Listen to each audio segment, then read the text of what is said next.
कळवण तालुक्यातील पुणत धरण पूर्ण क्षमतेने भरले असून गिरणा नदीत 6866 क्युसेस पाण्याचा विसर्ग सुरू करण्यात आला आहे। नदीकाठच्या गावांना प्रशासनाने सतर्कतेचा इशारा दिला आहे।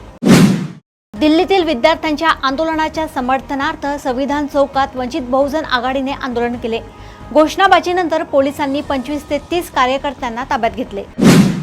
काही सेलिब्रिटी लोकप्रियतेसाठी आंदोलनाला पाठिंबा देत असल्याची टीका मुख्यमंत्री देवेंद्र फडणवीस यांनी केली। त्यांच्या वक्तव्यानंतर राजकीय आणि सामाजिक वर्तुळात चर्चा सुरू झाली आहे।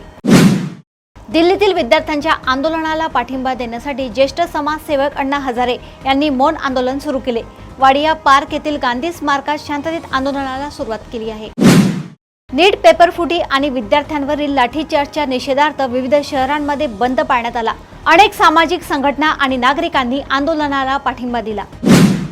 मनसे अध्यक्ष राज ठाकरे यांनी विद्यार्थ्यांच्या आंदोलनावरून सरकारला सवाल केला। मोर्चात कोणत्याही पक्षाचा झेंडा नसून फक्त तिरंगा असेल असे त्यांनी स्पष्ट केले।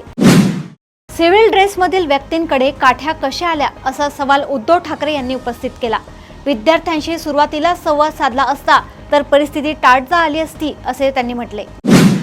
महाराष्ट्र बंदच्या पार्श्वभूमीवर वंचित बहुजन आघाडीच्या कार्यकर्त्यांनी रस्ता रोको आंदोलन केले। रेल्वे स्थानक ते सिंधी कॅम्प मार्गावरील वाहतूक काही काळ विस्कळीत झाली होती। शहरात गेल्या 7 महिन्यात स्वाईन फ्लूचे 25 रुग्ण आढळले असून एका रुग्णाचा मृत्यू झाला आहे। जुलै महिन्यातच 15 रुग्ण आढळल्याने आरोग्य विभाग सतर्क झाला आहे। जंतर मंतरवरील आंदोलनादरम्यान अभिजित दिपके यांची प्रकृती खालावली। त्यांनी तात्पुरते आंदोलन स्थळ सोडत आंदोलकांची माफी मागितली।